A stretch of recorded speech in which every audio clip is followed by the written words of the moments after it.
বাংলা সাহিত্যের ইতিহাসে রবীন্দ্রনাথ ঠাকুরের নাটক আছে অনেকগুলি। তো সেই অনেকগুলো নাটকের মধ্যে রক্তকরবী নাটক কিন্তু খুব জনপ্রিয়।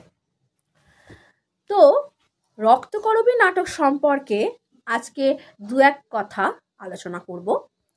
রক্তকরবী নাটক রবীন্দ্রনাথ ঠাকুরের এমন এক নাটক যেটা রূপক সাংকেতিক নাটক হিসেবে পরিচিত।